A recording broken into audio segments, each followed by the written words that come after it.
Ndasubiye kubaramutsa mwese mudukurikira muherereye mu bihugu vy'amakungu ya kure cane cane mwe mudukurikira muherereye ku mugabane w'abanyamerika, abari hirya no hino ku mugabane w'abanyaziya, abari ku mugabane w'abanyaburaya, abari ngaha mu gihugu cacu Burundi, intara, amakomine, imitumba, ubucimbiri, imisozi bigiye bitandukanye. Mwese ndabahaye kaze. Fyonda subscribe niba ukoresha ururimi rw'icongereza canke niba ukoresha ururimi rw'igifaransa ufyonde sabone, hama uca uja ngaha iburyo urafyonda no kwako kantu kameze nk'agakengeri, amakuru n'ibiganiro dutohoza umwanya ku mwanya bize bigushikira aho uzoba uherereye hose.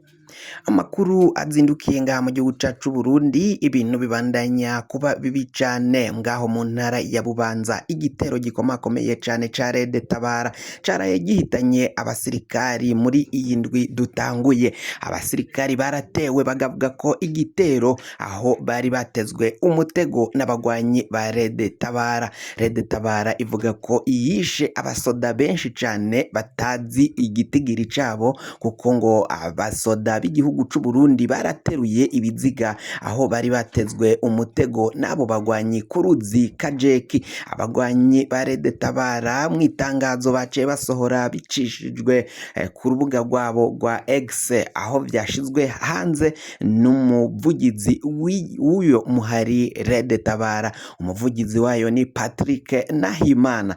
Nahimana yaciye aja ku rubuga rwa X, urubuga rwahoze rwitwa Twitter, aca avuga amajambo akomakomeye cane yigamba igitero. Ico gitero cagabwe muri komine Gihanga mu ntara ya Bubanza. Abanyagihugu bo muri iyi ntara ya Bubanza baraye bafise icoba gikomakomeye cane mu nyuma yaho bene wabo basanzwe kw'isantere bagaca batwagwamwo muri abashika kuri batatu baratwawe n'abagwanyi ba Rede Tabara. Abagwanyi ba Rede Tabara mu kujana abo bagabo bivugwa ko ngo bari bagiye kubarangira inzira, kubereka aho bagomba guca. Ibintu bibandanya kuba bibi cane mu nyuma yuko batwawe abo batatu mw'ijoro, mu masaha ashika mu masaa sita z'ijoro haragabwe igitero. Harumvikanye urwamo rw'inkoho, humvikana amasase menshi, ibikoho biremereye, ibikoho vya muzinga vyarakoreshejwe muri ico gitero. Biravugwa ko abagwanyi ba Rede Tabara ubwo barimwo basubizwa inyuma n'abasirikari bo mw'ipozisiyo iri hafi n'uruzi rwa Kajeke, baciye bakoresha ikibunda ca muzinga bararasa igisase gikomakomeye cane. Ico kibombe kikaba ngo carasituye ikiraro co ku ruzi rwa Kajeke cahuza ibarabara rikuru kuva mu ntara ya Bubanza uduga umanuka mu Bujumbura. Ico gisase rero ngo caraciyemwo ico kirare, hama imodokari, imiduga itandukanye ihita ihagarara. Nta miduga yasubiye kurengana, haba iziduga zija mu Bubanza n'izimanuka zija mu Bujumbura. Ibintu bikaba vyarabandanyije bikomera cane, umutekano urahungabana. Iryo joro ryose kuva mu masaa sita z'ijoro harumvikanye ingwano, harumvikana inkoho ziremereye, inkoho zitoyi, amasase.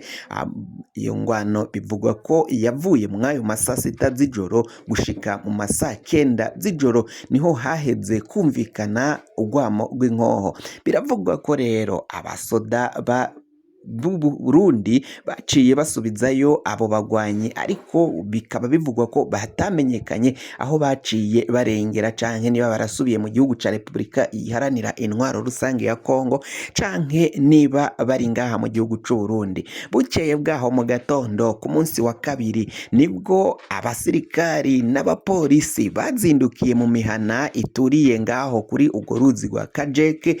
Mbere kandi barazindukiye mu mihana itandukanye muri iyo komine ya Gihanga mu gukora umusako. Haragizwe umusako ukomakomeye cane, bariko bararaba aho abo bagwanyi bari binyegeje. Bakeka ko abagwanyi ba Rede Tabara baba binyegeje mu mihana ituriye hafi ngaho aho ingwano yahereye, aho baciye barengera. Mbere vyaravuzwe ko harimwo n'abandi binyegeje mu mihana batari basoka, bwo umwanya n'umwanya bashobora gusubira kugaba igitero gikomakomeye cane ku ngabo z'igihugu ziri ngaho muri iyo komine Gihanga. Ibintu bibandanya gukomera, hafashwe abagabo bashika kuri babiri. Abo banyagihugu bafashwe biketswe ko boba bakoranye n'abo bagwanyi ba Rede Tabara. Biravugwa ko kandi hari n'abafashwe na Rede Tabara nayo ikabatwara mu rwego rwo kugira ngo bagije kubereka inzira, ari nayo baciye bazananamwo bagenda babereka aho abasirikari b'igihugu baba bari. Basanze rero bateze umutego abasoda bariko barakizura muri iryo joro, hama baca bicamwo abasirikari ngo benshi. Cabikora igisirikari co kiravuga ko hapfuye abantu batatu, abasoda batatu ku ruhande rwa leta bivugwa ko aribo barashwe n'uwo muhari Rede Tabara. Rede Tabara ni abagwanyi bari mu gihugu ca Repubulika iharanira intwaro rusange ya Kongo. Bivugwa ko bagomba kugwanya bagafata ubutegetsi bwa Gitega, ubutegetsi bwa Varisito Ndayishimiye bavuga ko buhohotera abanyagihugu n'agateka kazina muntu. Baravuga ko kandi bivye amatora kuba bari mu butegetsi, kuba CNDD-FDD itwaye igihugu ni amanyanga nk'uko Rede Tabara n'abakuru bayo bama babivuze. Umuvugizi wayo Patrick Nahimana ahora akoresha urubuga rwa Twitter, nigo basohorera ko amatangazo yabo, niho baca bayacica. Rero ku itangazo yaciye ashira hanze arigamba ko aribo bagavye ico gitero cagabwe ku basirikari, mbere situra n'ico kirara co ku ruzi rwa Kajeke bakoresheje igisase ca bombe cahise gicamwo ico kirara ukubiri, kwama imodokari ngo kurengana bikaba bikomakomeye cane. Ntabwo vyorohera imodoka izarizo zose guca zirengana ngaho kuri ico kirara c'uruzi rwa Kajeke. Pozisiyo y'abasirikari yo barayisaba ko imera amagabo, kuko ngo Rede Tabara mu banyagihugu iriyo. Byaravuzwe ko kandi mu kibira ca Rukoko hariyo abagwanyi ba Rede Tabara. Biravugwa ko mu gihe abasirikari bari bahugiye mu kuja kugwanya umuhari M23, abagwanyi ba Rede Tabara bo babonye ukungene bisuganye bajabuka baza ngaha mu gihugu c'u Burundi.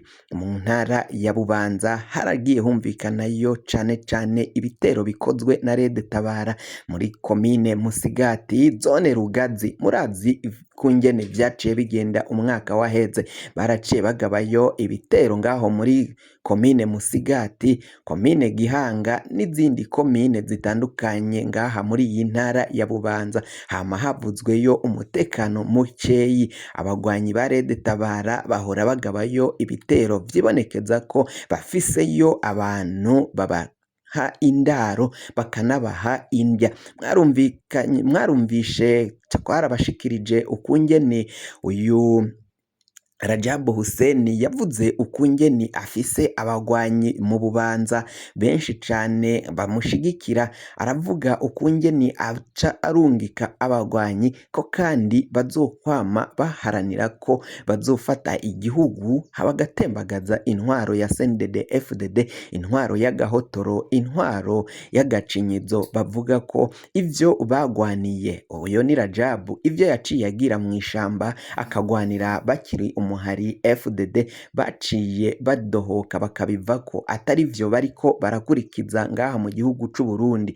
Yarazi ko yagomba kwifashanya nabo, akaba umuntu akomakomeye cane, ariko Rajabu baciye bamwirukana muri uyo mugambwe CNDD-FDD, umugambwe yakoreye, umugambwe yaruhiye kugira ngo ugire aho ugeze. Murazi na Leonard Nyangoma nawe yararuhiye umugambwe, ariko kuri ubu ngubu ntakiwurimwo, nawe yaciye awuvamwo, baramwirukanye. Ivyo byose biribonekeza ko CNDD-FDD itwaye igihugu c'u Burundi, igitwaye mu ntwaro mbi, nk'uko abo bagwanyi ba Rede Tabara bariko baragenda babishikiriza aho bariko baragwanira ubutegetsi. kugira ngo amakuru mwene nk'aya aza gushikira aho uzoba uherereye hose, wafyonda subscribe niba ukoresha ururimi rw'icongereza canke woba ukoresha ururimi rw'igifaransa ugafyonda sabone. Hama amakuru n'ibiganiro tugenda dutohoza ijya nino, cane cane tukibanda ku makuru aba ariko aravugwa ngaha mu gihugu c'u Burundi, ayo makuru akazoja aragushikira aho uzoba uherereye hose.